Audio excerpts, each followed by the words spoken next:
So I've been literally knocking on doors, selling the candy bars in the first grade. Our mom passed away when we were in our 20s, and we wanted to write down some of mom's one-liners so that her grandchildren will get to hear her voice just in a different way. People can Google, how's the market? They're not asking that question because they don't have access to data. They're asking that question because they need help making sense for them. I mean, I've been on the real estate side and on the mortgage side, and the funny part is they both complain about each other and they complain about the same things. Hey everybody, Ron Vaimberg here with the Ron Vaimberg podcast. I am incredibly excited to have Katey Dallosto on our program today. Katey and I, we met many years ago. Like we were just talking before, a lifetime ago, because it was pre-COVID and half of us can't remember what we did before COVID. And then we also had the pleasure of meeting this summer. And we actually sat down at Mastermind in Las Vegas and just had a great conversation and realized that we are so much aligned in the way we think, the way we want to help. And Katey is experienced in real estate, understands mortgage lending, understands technology, and brings just so much to the industry and to originators, which is why we're here. So Katey, welcome to the podcast. Thanks so much for being here. Thank you, Ron. I'm excited to be here and to talk to your audience. This is a lot of fun. Give a quick background of, your history, your travels within the industry of real estate and mortgage. Well, I'll just even take it further back from that. I kind of start my story. Anybody asked me this question, I said, I've been selling my whole life. I learned how to sell in the first grade because I went to Catholic school. So I've been literally knocking on doors, selling the candy bars in the first grade. And was in corporate sales for many years before I got into real estate. So I became a realtor in 2004. I had three little kids at the time, and then quickly got into real estate leadership. I ran large real estate offices for Keller Williams and Better Homes and Gardens.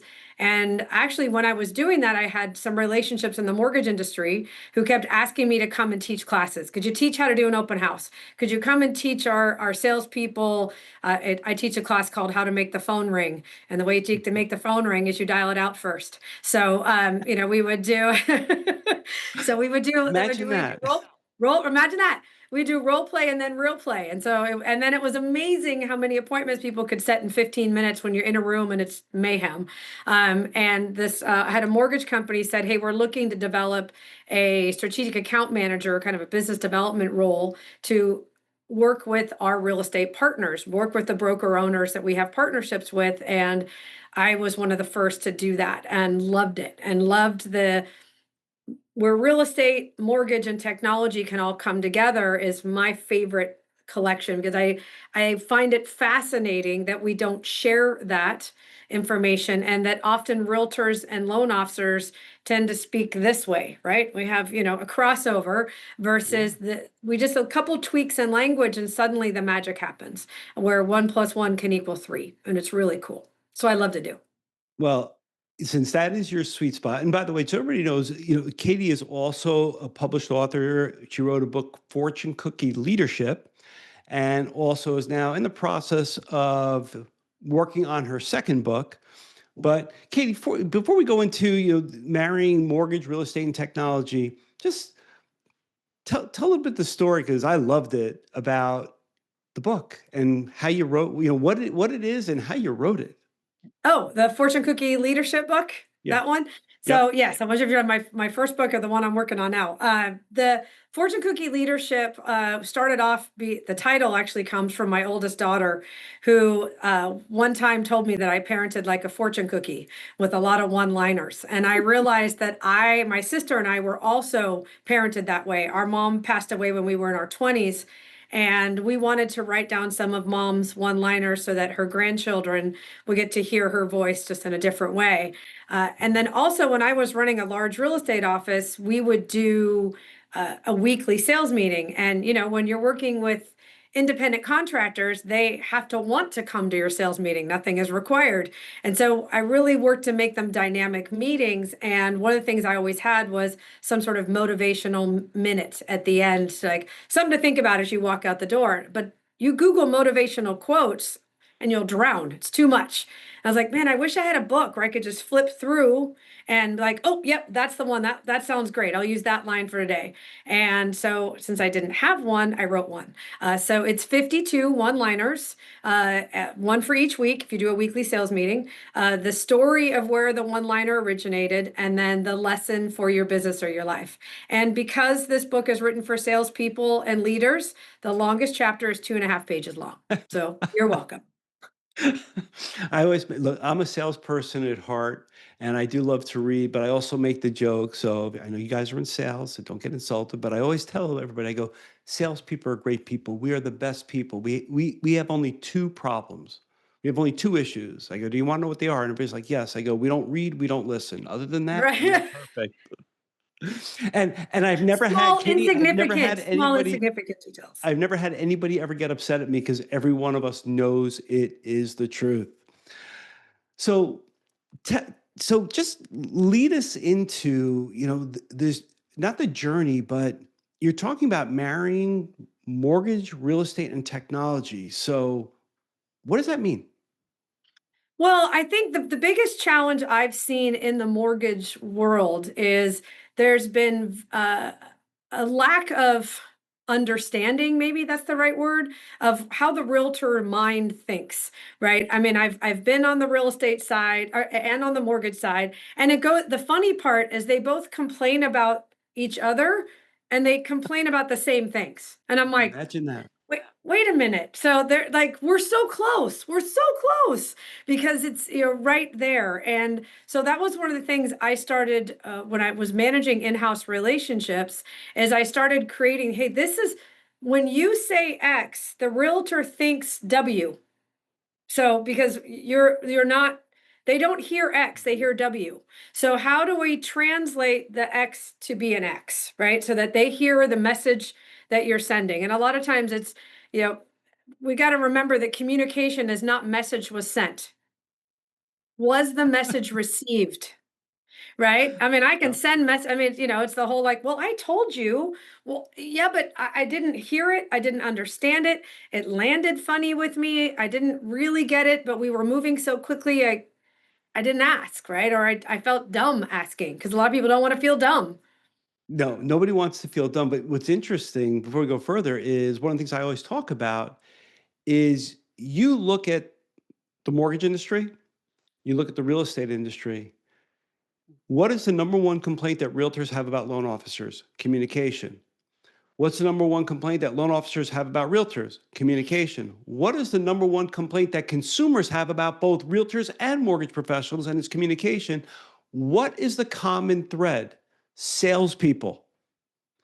And so if I'm understanding Yeah. correctly, you're talking about really where improving communication via not only directly, but also using technology. Yes, absolutely. Well, and I think Yeah. what a lot of loan officers don't know is that realtors will get technology. Typically, if they're part of some sort of a national or even regional brokerage, they will get, hey, part of you joining our company is you get this technology. And a huge percentage of them never log in. They have it, they don't use it. It's over 90% don't log in. It's a Why is that? massive issue. Do you know why? Uh, yes, part of it is they don't think of themselves as techie, so it's a mindset piece.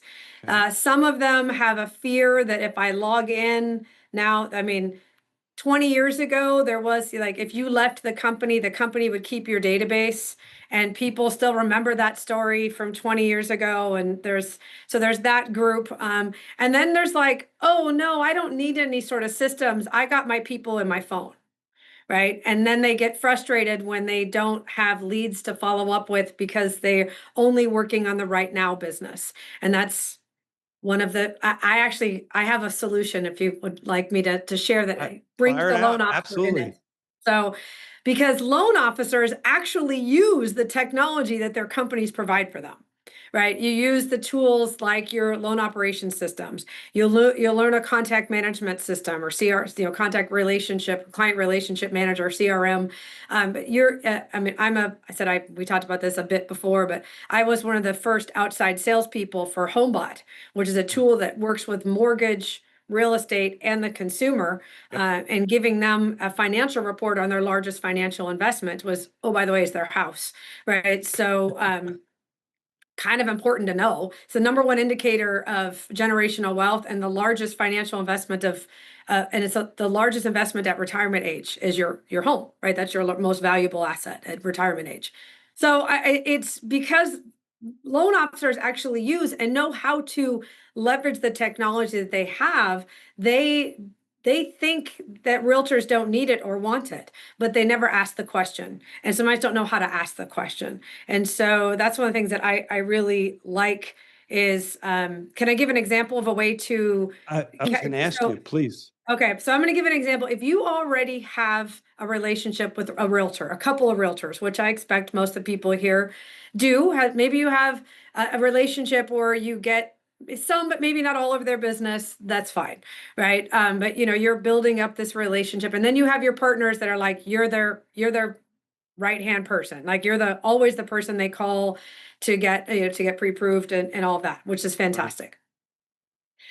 Here's what you need to sit down. Take your favorite loan officer to coffee or whatever, or go for it. We'll be healthy. We're going to go and walk. We're going to go for a walk together and just ask the question, how many times in an average week does somebody ask you, how's the market? It's a simple question. And every time I do this when I do large group trainings, and everybody groans. Realtors will groan. They're like, oh, God, that question, how's the market? Right. And I'm like, okay, well, give me the number. Is it 5 times, 10 times? How many times a week? And it's usually somewhere between 5 and 10. And here's the thing, it doesn't matter the number. Whatever number they give you, great. The next question. How many weeks in an average year do you work where you're actively lead generating? Not the week of Thanksgiving where you're available, but you're not really working. You'll answer your phone, but you're not like in work mode, right? So, and I was like, we'll even take it low. We'll take 40.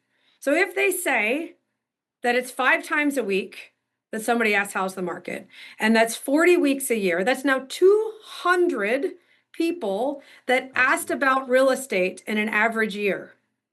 What did the realtor do with those contacts? Probably nothing. Nothing. They So probably don't even hey, keep it as a contact.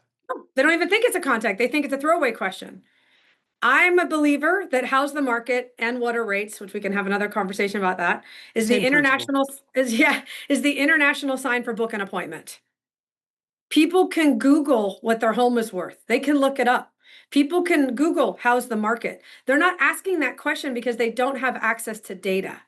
They're asking that question because they need help making sense for them or somebody important to them. My niece just got married last weekend and asked me if I should buy some real estate in this market. I didn't know what to say.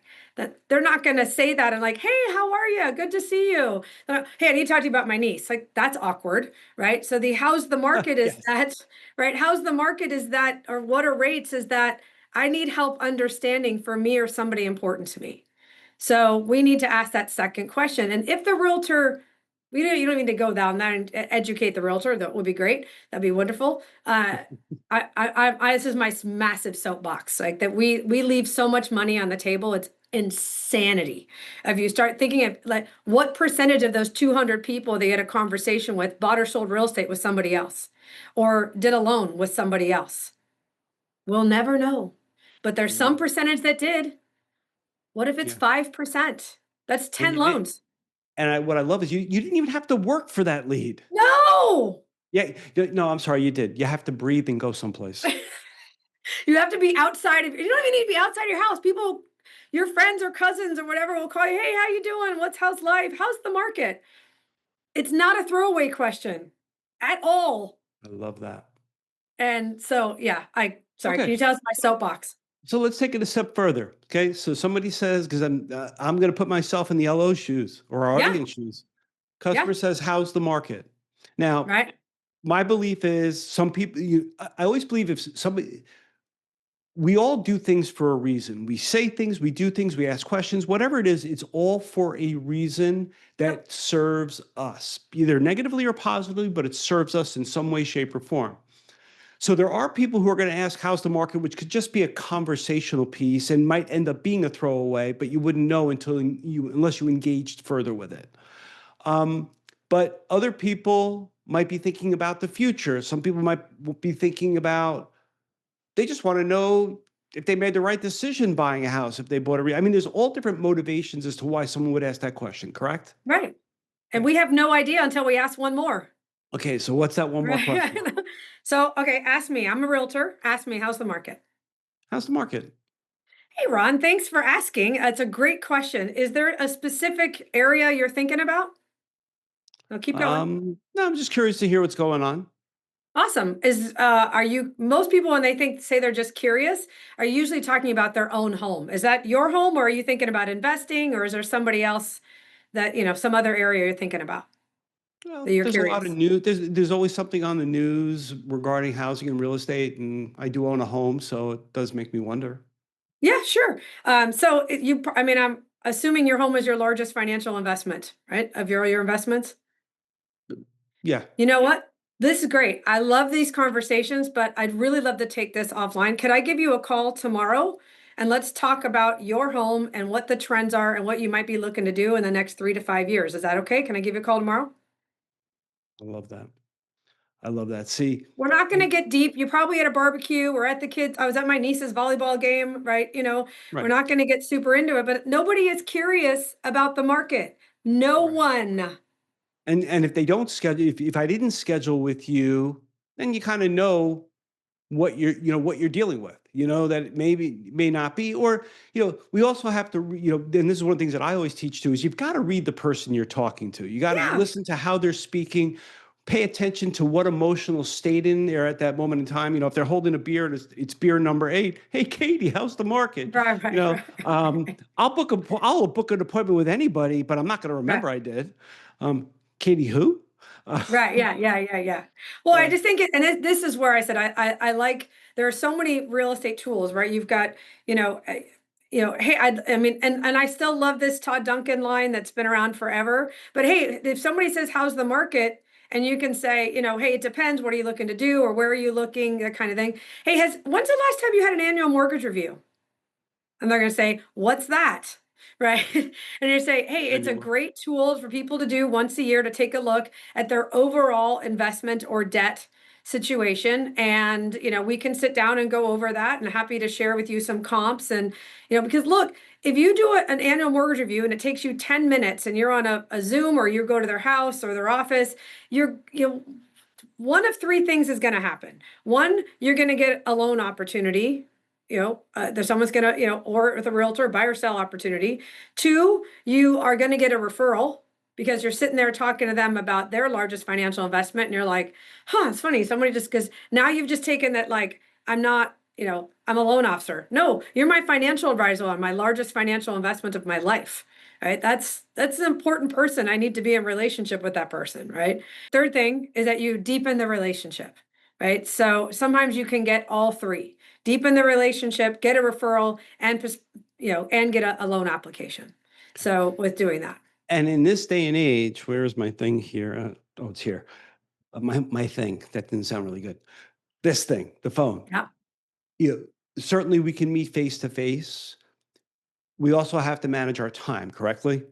yep, So we have the ability these days where FaceTime, Signal, Telegram, WhatsApp, that we can, Zoom, whatever it is, where we can yep, always do something virtual. Face to face is the best, but not always the best use of your time unless you know it's really a hot prospect. Virtual is the next best thing. yeah, Telephone call is the last resort. So many loan officers struggle with and even realtors moving customers from a phone call to even a virtual meeting.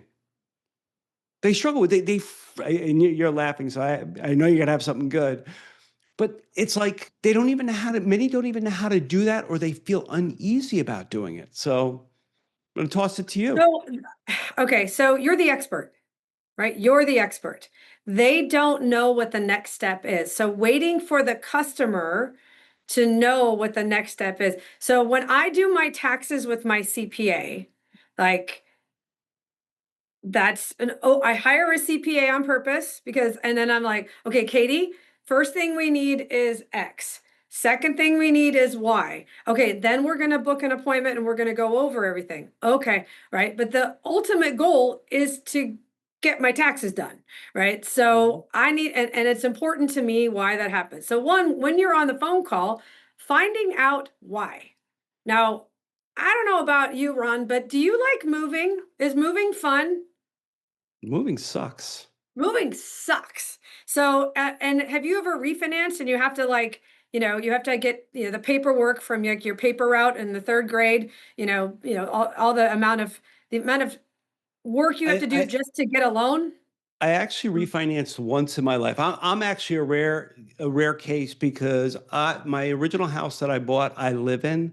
Ah, I've been in my house just over 31 years. Um, we looked at moving, but trading up and doing whatever years ago. But my nucleus of friends all live within 4 houses of me. So it was like, why am I? So my why would I wife and I were move? like, we're not going to move. So I'm probably not your best example. And but this was the funniest thing though. Funniest thing is we had a 30-year mortgage. We got, our house. It was our first home. Um, and it was a time, I think we were paying like 9% or whatever it was. And we were refinancing down to 5%. And I go, we're just going to do a 15-year loan. My wife's like, oh, no, we can't afford that. I go, don't worry about it. We can afford it. It's going to be fine.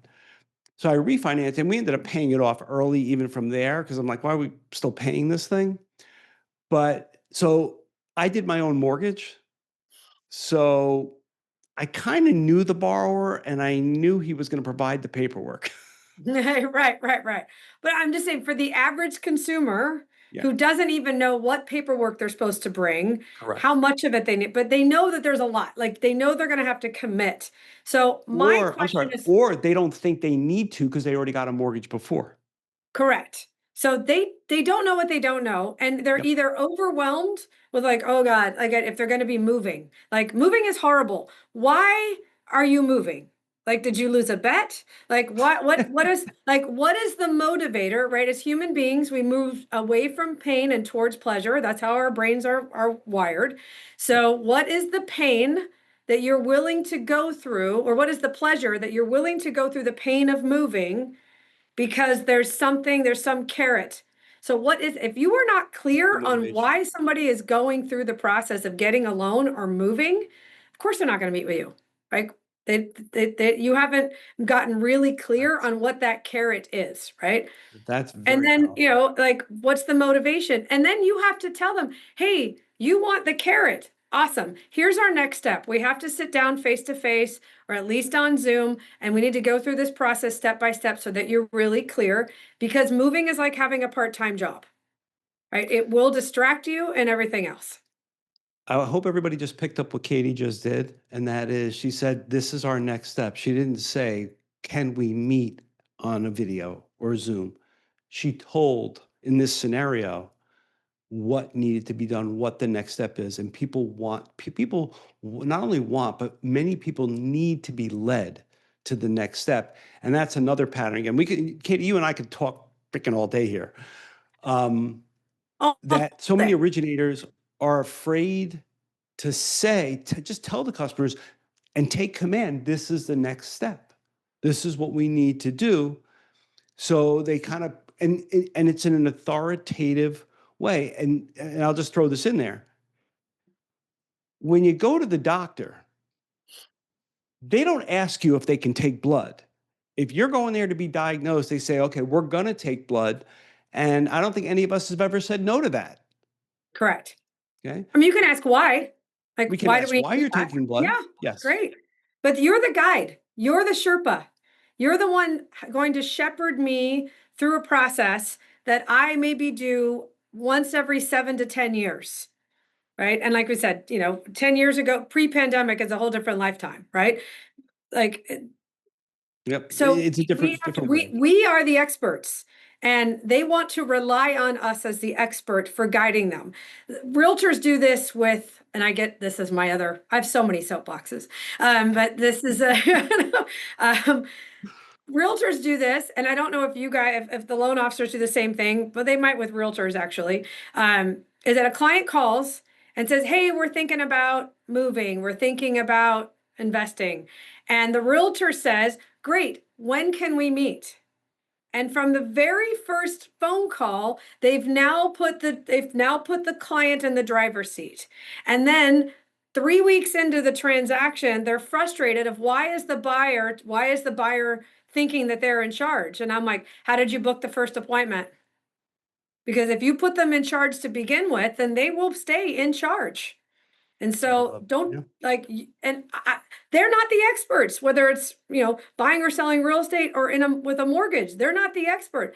That's the same thing with the how's the market question, right? If you can tell realtors every time somebody asks you how's the market, text me their info and I'm going to put them in my system so that we can keep track of these people, and I'll reach out and say, and that can be part of the script for the realtor. Hey, you know what? If you really want to know about the market for your home, you need to talk to my mortgage gal or my mortgage guy.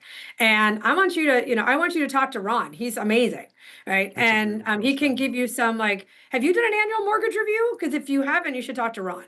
Because now that person who doesn't know you, they know me and we hang out, and they may knew me from high school and I was dancing on the tables, and it's a different kind of a dynamic, but they don't know you. And now you have an annual mortgage review conversation with them.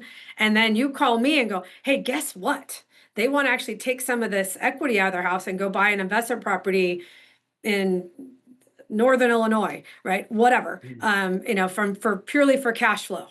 Cool, right? So this is how you work as partners. This is how you would work as true partners, not a vendor, not somebody I call when I need something, my partner. Katey, this is freaking awesome, and I can't believe how much time has already passed. So I know we're gonna have to kind of wrap this up. So Okay. I'm gonna have one more question for you. Okay. So Perfect. this was written by someone. They call themselves a financial coach. Said if you cannot afford a 15-year mortgage, you should not be buying a home. I saw fucking red, I bet. because how many people are going to read this? Because she's talking about the interest you pay and everything else.